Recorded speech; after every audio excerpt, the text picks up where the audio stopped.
네, 이재석 전 KBS 기자 모셨습니다. 어서 오세요. 네, 안녕하세요. 미디어오늘의 노지민 기자 모셨습니다. 어서 오세요. 안녕하세요.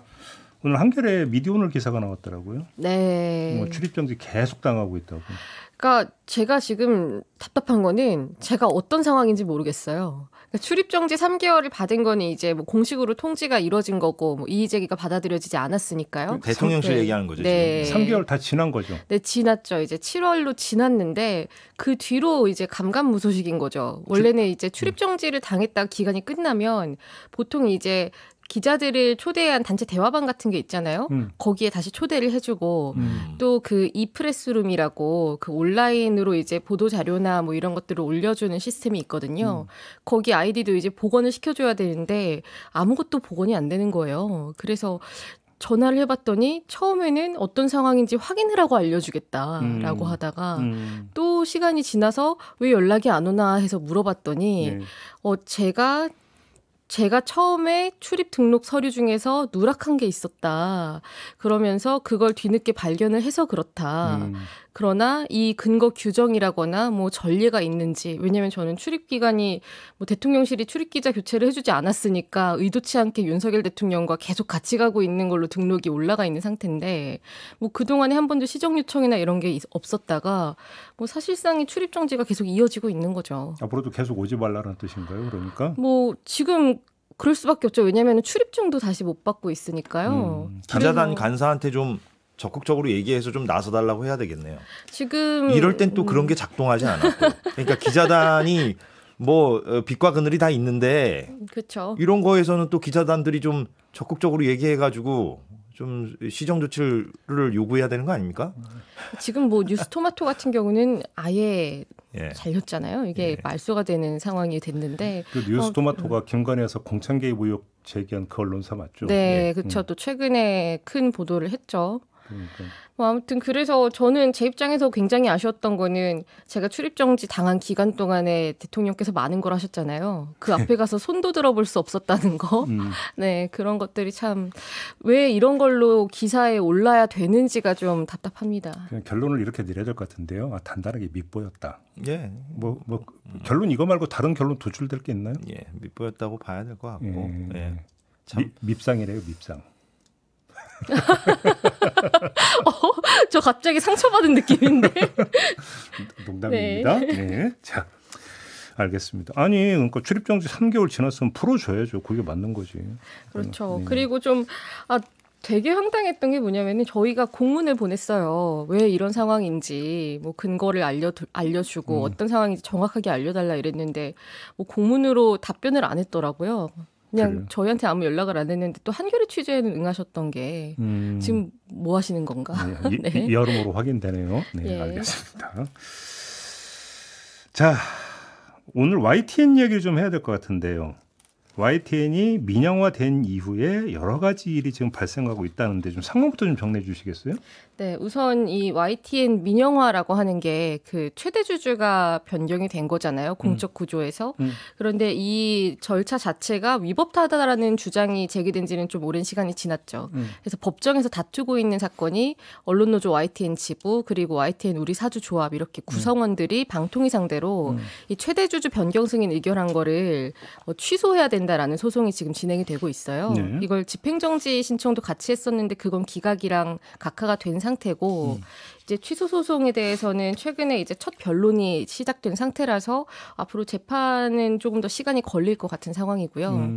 그리고 이거랑 별개로 그 변경 승인을 의결하는 그 방통위가 진행한 과정 속에서 문제가 있었다. 좀 졸속 심사를 했다라고 비판이 나왔던 것을 좀 뒷받침할 만한 정황들이 좀 확인이 새로 된 게 있거든요. 네. 네, 뭐 예를 들어서 유진이 그 최대 주주 변경 승인을 이제 심사하는 심사위원회에 제출한 자료들이 있었어요. 그런데 심사위원회에 제출한 자료들을 심사위원회가 해체된 뒤에는 입장을 바꾸는 자료들을 추가로 낸 거죠. 근데 이 심사위가 어떤 거냐면 이동관 방통위원장 시절에 지난해 11월에 이제 변경 승인 심사 계획을 의결을 하면서 심사위를 구성을 했는데 그게 한 달도 안 돼서 해체됐거든요. 그때 이동관 위원장이 탄핵될 위기에 놓인 상태에서 사퇴를 사퇴 직전에 이거를 승인 취지로 의결을 보류한다 이렇게 결정을 하면서 심사위원회가 해체가 됐고 그 뒤에 추가로 제출한 자료들은 심사위를 다시 꾸린 게 아니라 그 자문위원회라는 걸 꾸린 거예요.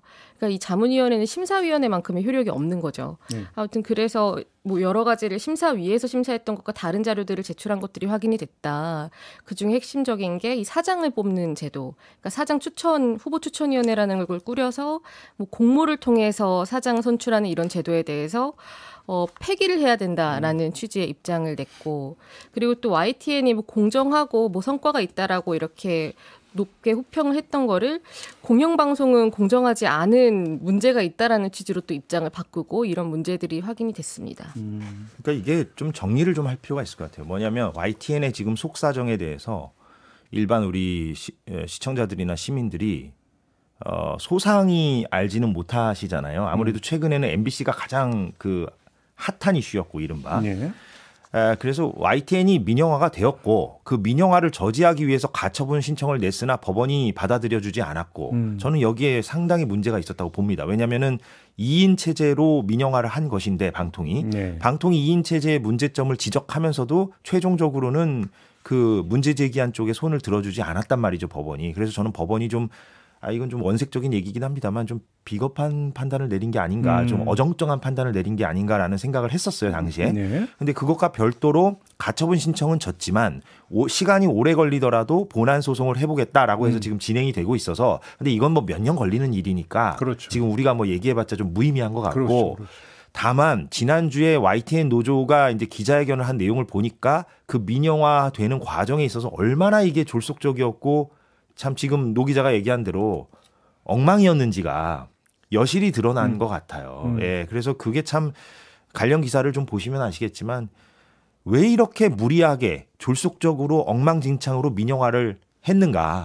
그 맥락을 들여다보면 결국엔 이것도 사장 바꾸기 위한 겁니다. 네. 예, 사장을 바꿔서 YTN을 정권의 입맛에 맞는 어떤 그 색깔로 변경시키기 위해서 결국에는 민영화라는 수단을 채택한 것이다. 이렇게밖에는 해석할 수밖에 없는.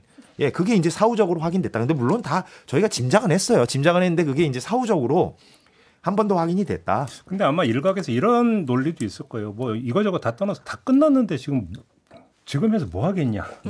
이렇게 아마 생각하는 사람도 있을 거고. 있죠. 예. 그다음에 또 직접 이런 얘기를 한 사람도 있습니다. 김백 사장이 그렇죠. 뭐 민영화가 법적으로 완결된 상황에서 이런 주장을 하는 건 해사행위다. 뭐 그렇죠. 이렇게 이야기를 했다고요? 그 말뿐이 아니라요. 제가 주요 발언만 좀 이렇게 김백 사장이 최근에 지난 2일 확대관부회에서 한 발언 중에서 일부만 좀 전해드리면 그 외부 세력의 부하내동에 정보를 주고받으면서 회사를 공격하는 일에 가담하고 있다. 일부 구성원이. 네. 그러면서 이제 사규의 전제가 회사의 존재를 인정하는 것이다. 국가에서도 내란과 외환의 죄는 중히 처벌하고 있다.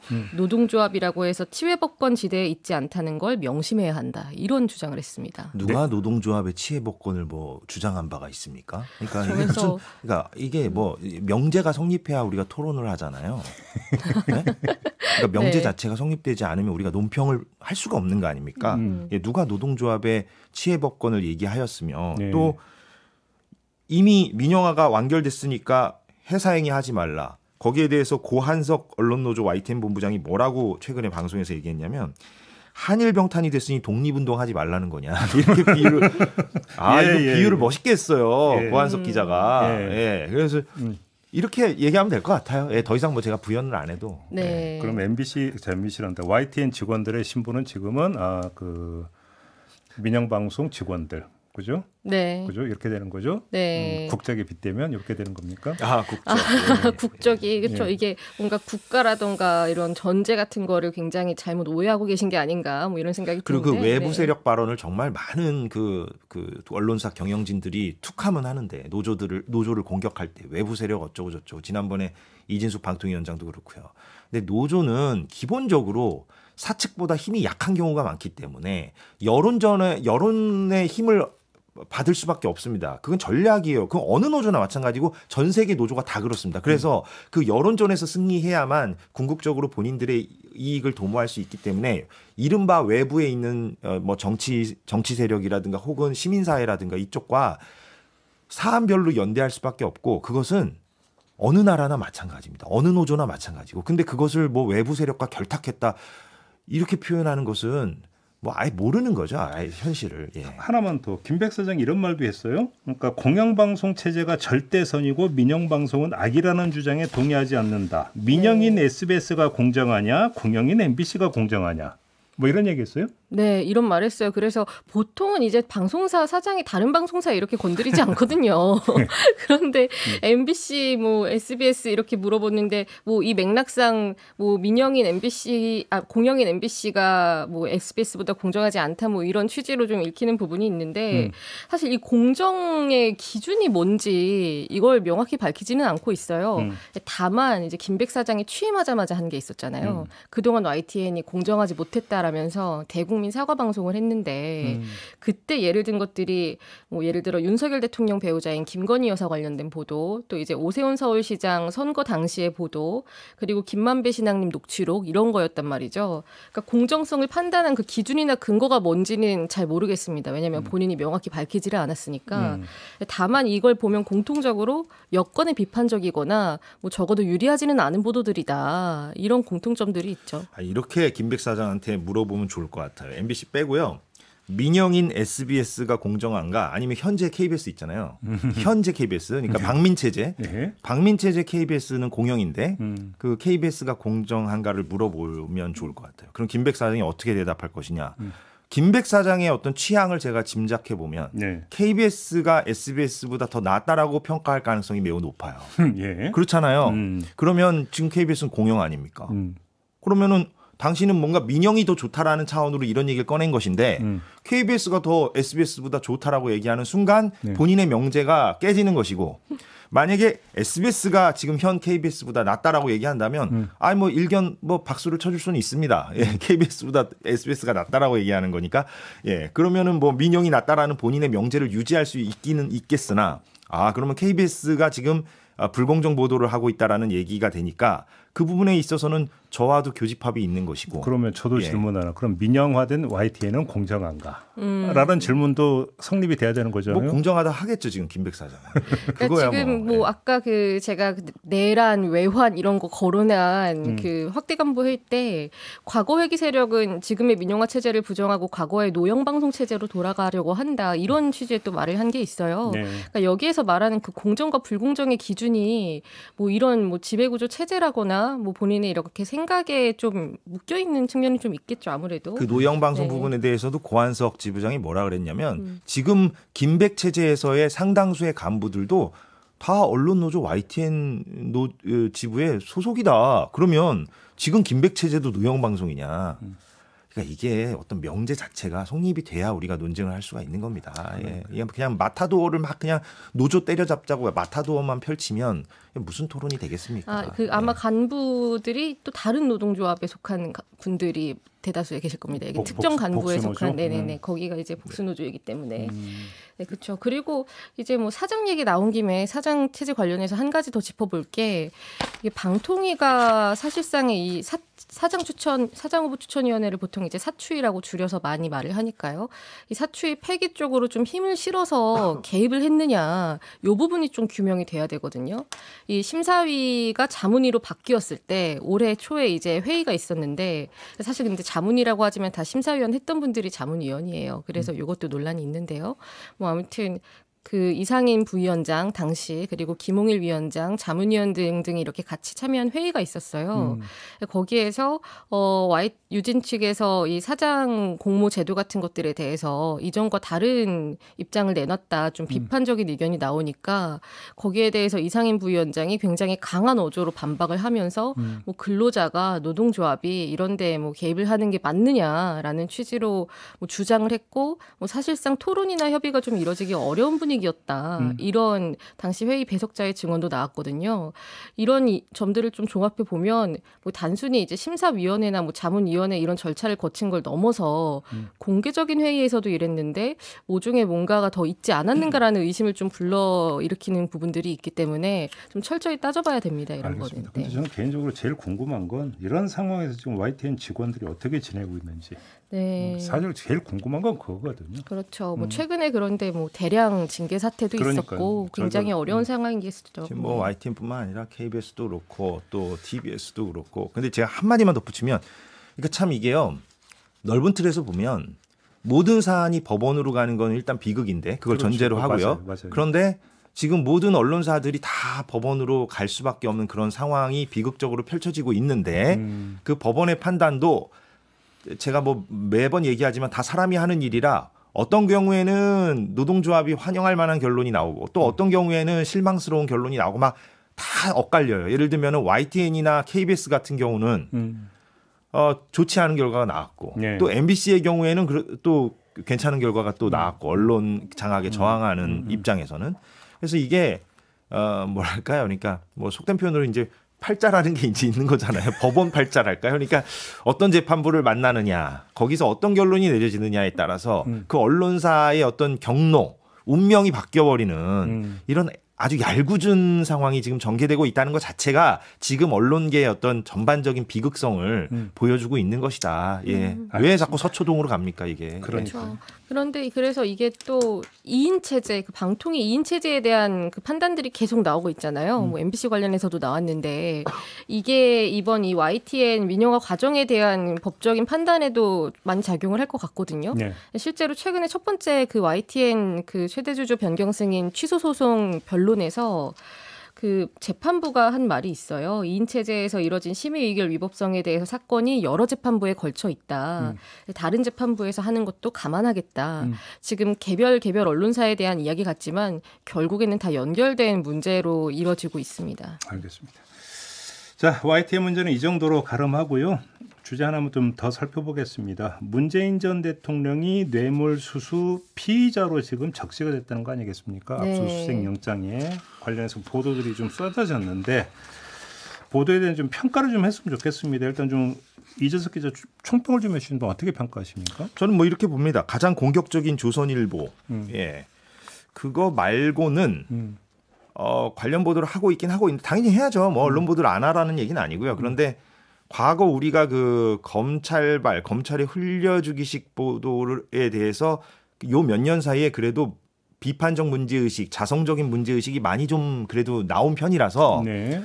아직까지는 조선일보를 제외하고는 조금 절제된 형태도 어느 정도는 보여주고 있는 것 같다는 생각도 들고요. 예, 그래서 좀 더 지켜봐야 되긴 하겠습니다만 특히나 이제 이 정부 들어서 그 검찰 수사가 워낙에 불공정하고 형평성이 안 맞다라는 지적이 또 그동안에 많이 나왔기 때문에 그게 이제 많이 작용을 하고 있는 것 같기도 하고요. 예, 그렇습니다. 네.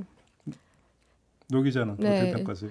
뭐 본질적으로 이런 사건은 사실 수사기관에서 뭐 흘려준다거나 뭐 알려주는 정보와 관련된 보도들이 나올 수밖에 없어서 뭐 그런 측면에서 수사기관 발로 보이는 그런 중계식의 보도 유형은 이루어지고 있는데 네. 다만 지금 이게 이 문재인 대통령 일가에 대한 사건만 있는 게 아니잖아요. 뭐 김건희 여사 사건 같은 경우도 이제 수사심의위를 거쳐야 되는 상황인 거고 이런 여러 맥락 속에서 좀 차분한 것 같아 보이지만 그럼에도 뭐 기존의 보도 관행이 바뀌지는 않았다. 예, 피의사실 네. 공표는 여전하고 특히 이제 제가 조선일보 언급을 드렸는데 뭐 김종배 앵커도 그 기사를 여기서 소화를 했겠지만 그 5천만 원 송금 부분이요. 네. 그거는 전주지검에서 기자에게 흘려줬거나 혹은 전주지검도 결국에는 보고를 해서 대검까지 올라갈 거 아닙니까? 이런 상황 같은 경우는 당연히.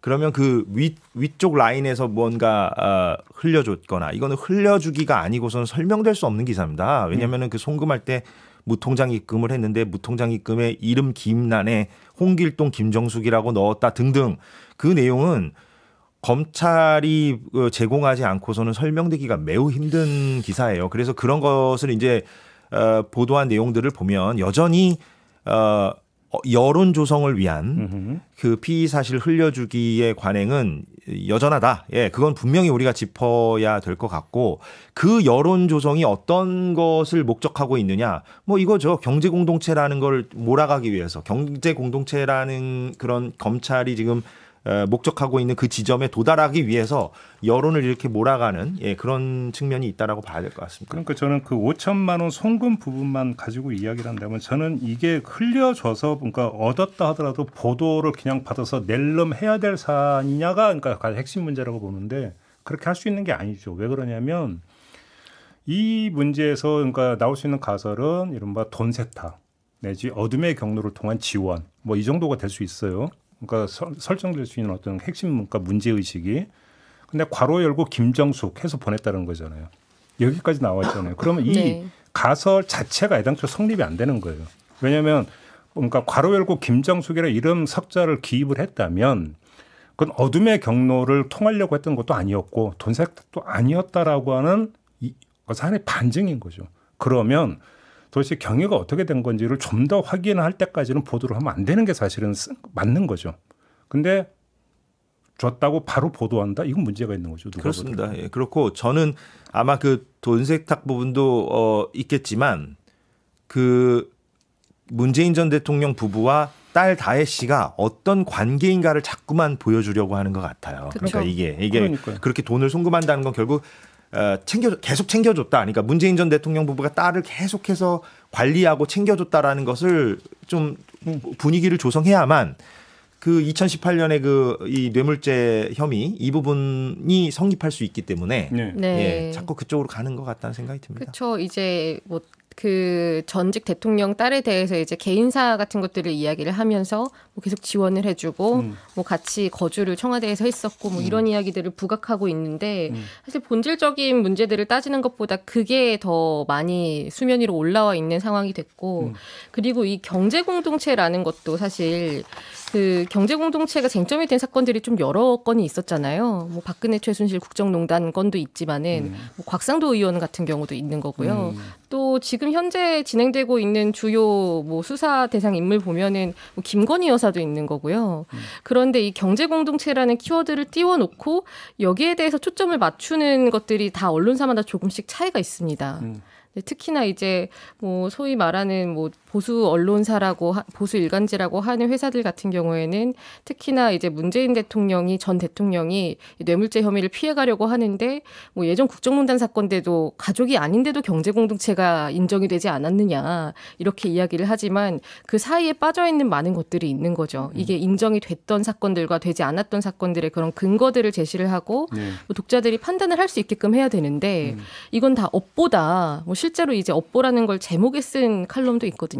뭐 이런 프레임으로 좀 가둬놓고 보도를 하는 거는 뭐 사실 좀 책임성이 부족한 거죠. 우리가 언론 비평이니까 하나만 제가 첨가를 하면 아까 제가 말씀드렸듯이 요 몇 년 사이에 특히 윤석열 정부 들어서서 검찰에 대한 비판적인 문제의식이 많이 제기되다 보니까 언론사들도 여전히 피의사실 흘리는 기사들을 쓰고 있긴 하지만 예전만큼은 아니다라고 제가 말씀드렸잖아요. 근데 이렇게 된 데에는 또 다른 요인도 있는 것 같아요. 뭐냐면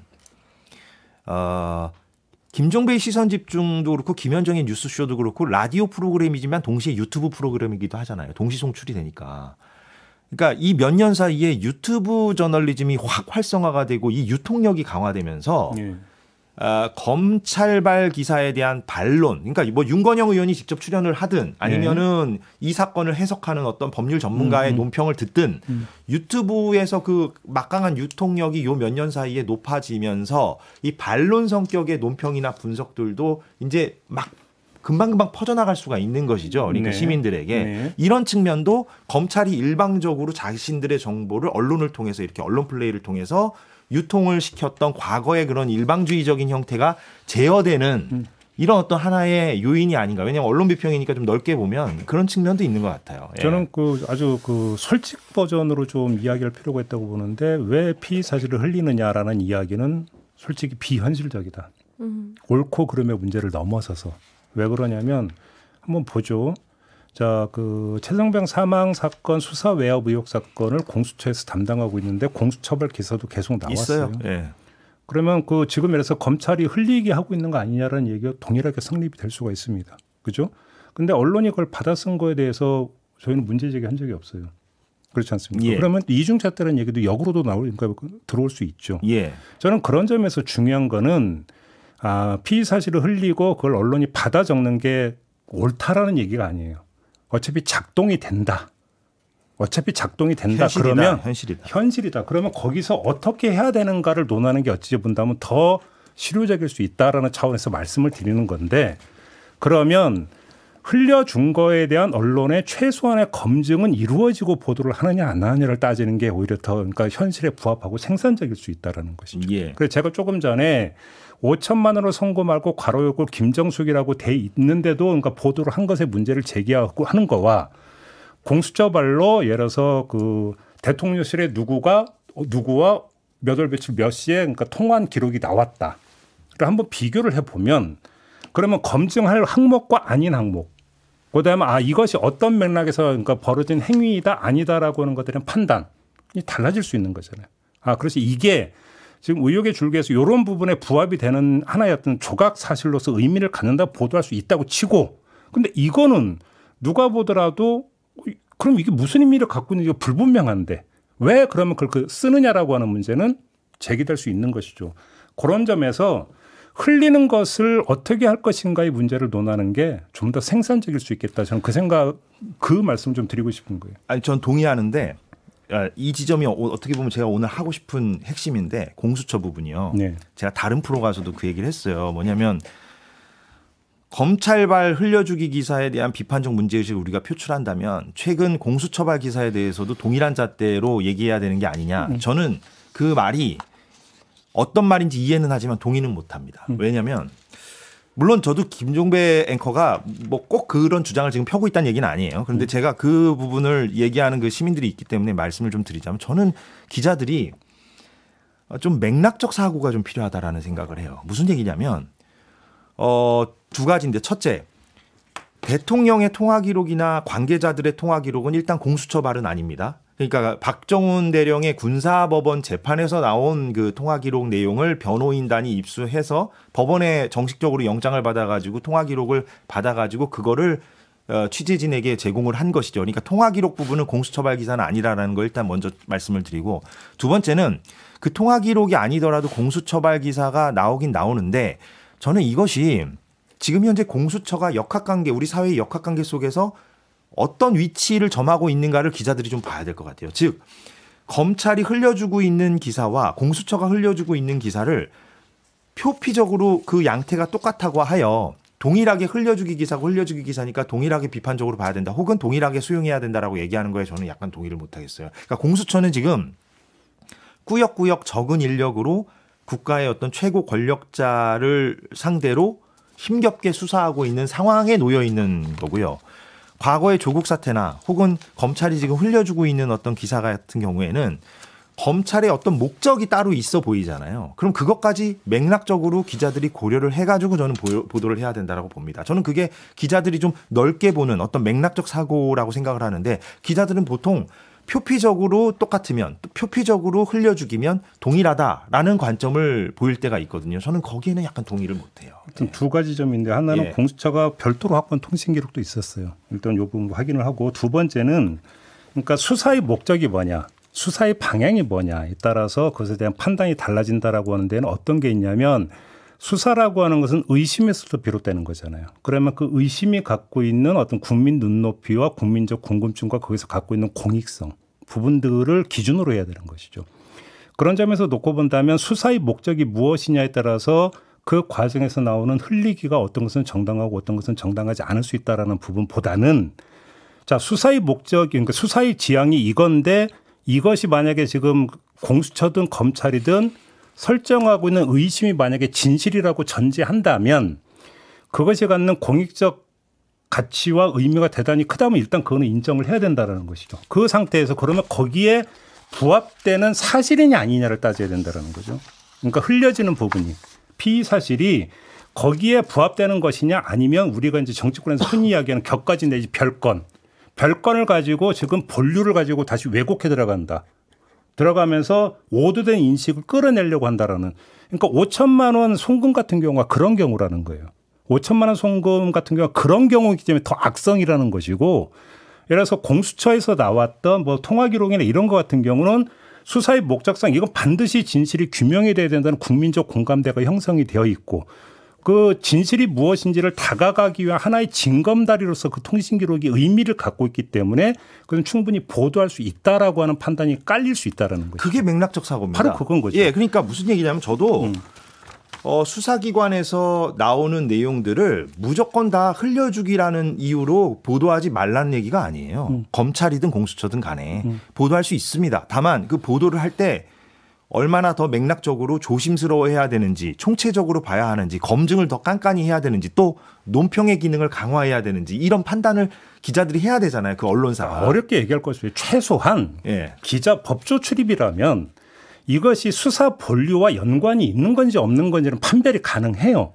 근데 그게 또 까놓고. 애매할 때도 있어요. 근데 이것도 별로 되지 않은 상태에서 그냥 넙죽 받아서 보도를 한다? 이것 자체가 문제가 있다는 거예요. 그러니까 사실 저는 피의 사실 공표 같은 거는 뭐 기본적으로 잣대는 동일하게 둬야 된다고 생각을 합니다. 어쨌든 기준을 높게 둬야 나중에 생기는 문제들이 있어도 이 사안별로 판단을 할 수 있는 것이지. 뭐 예를 들어 뭐 위법적인 취재라던가 뭐 보도가 있다고 문제가 제기됐을 때 위법성 조각 사유가 인정되는 사례들이 있는 거잖아요. 뭐 공익적인 목적이 있는 건지 정말 이게 좀 진실에 다가가기 위한 사실을 위해서 필요한 취재였는지 이 기준으로 놓고 판단을 해야 될 것 같고 그 점에서 방금 말씀하신 뭐 그 송금 보도 같은 것도 거론이 될 수 있을 것 같은데 뭐 사실 뭐 맥락적인 것도 필요하고 다 동일하지만 이게 그렇게 어려운 문제는 아닐 거라고 생각을 합니다. 이게 이 수사 대상에 대해서 망신주기식으로 흐르는 보도냐, 좀 이렇게 흠집을 내기 위한 보도냐, 아니면 정말 밝혀져야 될 사실들에 대한 것이냐, 이걸 구분하는 게 그렇게 어렵진 않거든요. 한 말씀만 더 보태면 예를 들어서 약간 그 메가 이슈급의 상당히 폭발력이 큰 어떤 이슈가 되는 수사건이 있어요. 그런데 언론은 항상 그 얼개를 그려주는 게 아니라 계속 그 조각 팩트만 계속 전달을 해요. 그래서 어느 순간 돼버리면 이게 옥인지 석인지가 구분이 안 돼요. 언론 그 기사를 받아들이는 입장에서. 이러다 보니까 여기에 뭐가 스며들어가냐면 이질적이고 불순물이 스며든다라는 거예요. 그러니까 이게 수사의 어떤 줄기 본류와 해당 사항이 없는데 그게 마치 연결이 되어 있는 것처럼 끼어들어가고 그것이 많이 부각이 되면 될수록 피의자가 되든지 간에 수사 대상에 대한 부정적 인식을 심어줘 버리고 그러니까 수사의 어떤 유리한 환경을 조성해 들어가는 근데 보려고는 상관없는 이게 바로 어쩌면 가장 악성의 언론 플레이인데 거기에 부안해동한다면 이건 심각한 문제다. 이 말씀을 그런데 이런 건 있습니다. 이게 쉬었다면 왜 이토록 오랫동안 관행적으로 이 피의 사실 흘리기가 시정되지 않고 그대로 계속되었는가를 한번 생각은 해볼 필요가 있어요. 무슨 얘기냐면 원칙은 우리가 얘기할 수 있는데 어떤 특정 사안들이 내 손에 떨어지면 어떤 팩트들이 내 손에 들어오면 이게 보도할 만한 가치가 있느냐 아니냐를 판단하는데 케이스 바이 케이스로 매우 힘든 경우가 많아요. 실무적으로는. 그래서 지금 그리고 또 그 법조 기자들 사이에서 벌어지는 그 특종 경쟁 이런 것들이 이제 있기 때문에 사안별로 판단하기가 어려울 때가 매우 많습니다. 그래서 제가 아까 논평의 기능이라고 얘기했는데 이게 되게 중요한 게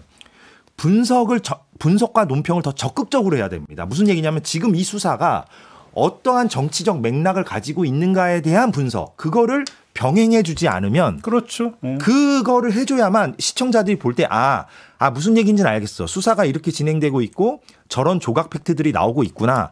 저건 저것대로 보도할 수 있겠지. 그래. 저걸 보니까 저 사람 좀 문제가 있을 수 있네. 이렇게 생각하면서 또 동시에 그런데 이 수사가 그런 맥락이 있구나. 다른 맥락이 있구나. 까지도 제공을 해줘야 되는데 그런 부분을 사실 제공을 잘 안 하고 그 팩트 그것만 이제 전달을 하니까 이제 문제가 되는 거죠. 한 말씀만 더 보태면 이제 그 특수부 검사들이 그래서 이 피의 사실 공표할 때 이제 했던 자기 변호 논리 가운데 하나가 뭐냐면 거악을 척결하는데 보통 권력이 개입해 들어오고 그렇기 때문에 단순히 수사만 해서는 그 거악, 카르텔의 어떤 압력을 이겨낼 수가 없었기 때문에 우리는 여론의 어떤 지원을 등에 업고 수사를 해야만 그나마 진실의 규명까지 다가갈 수 있었고 그래서 불가피하게 일부를 알려서 언론 보도를 타서 여론을 조성할 수밖에 없었다.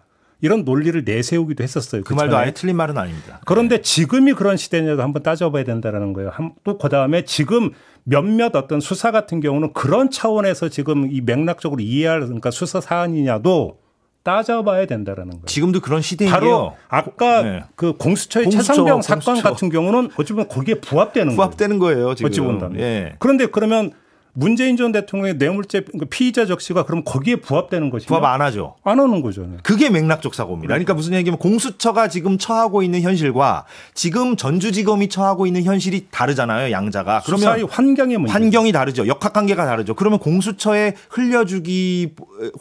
흘려줬다 치고 그걸 보도하는 언론 행태에 대해서 우리가 양태가 동일하니까 동일하게 비판할 수 있느냐? 저는 아니라고 본다는 거죠. 방금 전 말씀하신 그런 것 때문에 그게 바로 기자들이 갖춰야 할 어떤 맥락적 사고고 그 수사기관의 어떤 환경과 힘의 관계를 같이 들여다보는 관점이다. 저는 그게 필요하다라고 봅니다. 근데 참 이런 얘기를 하면서 동의하면서도 공허한 것들이 좀 있네. 이게 현실에 대한 것들을 좀 고려를 하다 보면은 뭐 사실 이번 수사 같은 경우는 왜 이런 형태로 수사가 이루어지고 있는지부터 시작해서 평가를 할 영역이 되게 많거든요. 그러니까 단순히 사실관계만 이렇게 나열하고 끝나면 안 되는 거고 방금 말씀하신 것처럼 그런데 또 이제 뭐 언론계 내부에서 좀 소위 특종을 했다, 보도를 잘했다라고 쳐주는 것들이 단독을 달고 나가는 맥락이 조금 소거된 그런 사실관계들을 이렇게 나열하는 보도들에 대해서 오히려 또 높이 평가를 해주는 측면이 있고 사실 뭔가를 더 취재를 하기 위해서 어느 정도 약간 이용을 당해주는 것 같으면서도 이걸 또 보도하는 그런 관행들도 있기 때문에 네.